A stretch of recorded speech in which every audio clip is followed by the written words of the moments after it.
নমস্কার, আমার হেসেলে আজ বিটের টিকিয়া হচ্ছে। বিটটা ঘষে নেব গ্রেটারটায়। দেখুন এদিকটা ছোট ছোট আর এদিকটা বড় বড়। আমি ছোটটাই ঘষে নেব।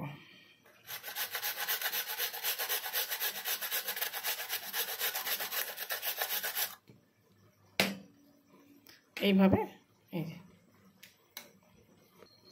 বিটটা হয়ে গেছে। এবারে দেখুন সেদ্ধ আলু, এটা সেদ্ধ আলুটাও গ্রেটারে ঘষে নেব। সেদ্ধ আলুটা আমি এই বড় দিক দিয়ে এইটা দিয়ে করে নিই, ঘষে নিই।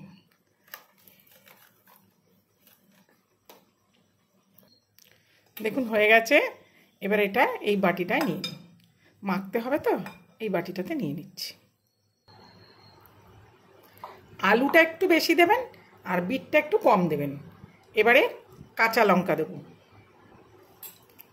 ধনে পাতা দেব, পেঁয়াজ দেব। পেঁয়াজ না খেলে দেবেন না। একটু চাট মশলা দেব, চিলি ফ্লেক্স দেব, গোলমরিচ দেব, একটু লেবুর রস দেব, 2 চামচে ব্রেড ক্রাম্ব দেব। যদি লাগে আবার পরে দেব। পরিমাণ মতো নুন দেব। এবারে এটা মেখে নেব। এটা ব্রেড ক্রাম্ব তো দিয়েছি, কিন্তু এবারে 2 চামচে একটু কর্নফ্লাওয়ার দিয়ে দিচ্ছি। আর দেবো না ব্রেড ক্রাম্ব, একটু কর্নফ্লাওয়ার দিয়ে দিচ্ছি। দেখুন এটা মাখা হয়ে গেছে। এবারে টিকিয়ার আকারে গড়ে নেব। এই যে ব্রেড ক্রাম্ব আর একটু তিল দিয়ে দিচ্ছি এর সাথে। হাতে একটু তেল দিয়ে দিয়েছি। এবারে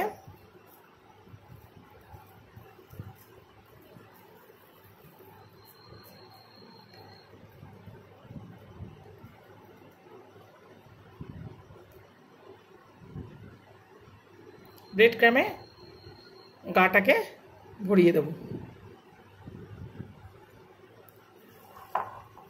আর একটা করছি।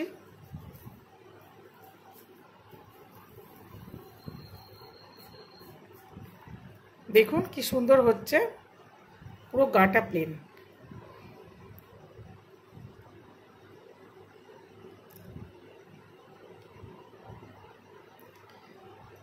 আর বিটটা মনে হয় যদি খুব জল জল আছে, একটু নিগড়ে নেবেন।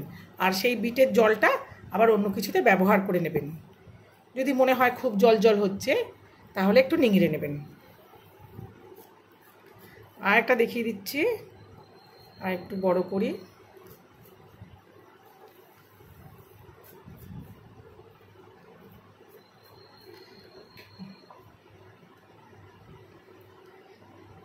এইভাবে সব তৈরি করে নেব। সব তৈরি করে ফেলেছি দেখুন। এবারে চলুন ভাজবো।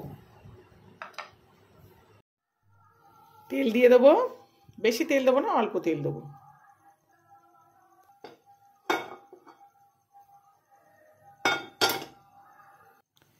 তেল গরম হয়ে গেছে, এবার টিকিগুলো দিয়ে দেবো।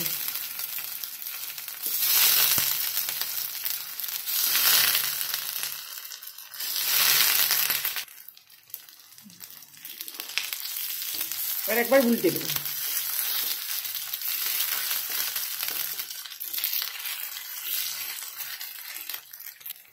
টিকিগুলো আমার হয়ে গেছে।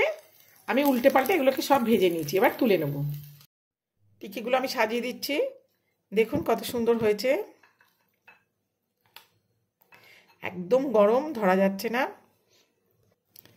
এটা আমি সস আর পেঁয়াজ দিয়ে খাবো। এবার আপনারাও করবেন, করে খাবেন। আর ভালো লাগলে একটা লাইক, শেয়ার, কমেন্ট করে দেবেন। আজ তাহলে আসি, পরের দিন আবার দেখা হবে ভিডিওতে।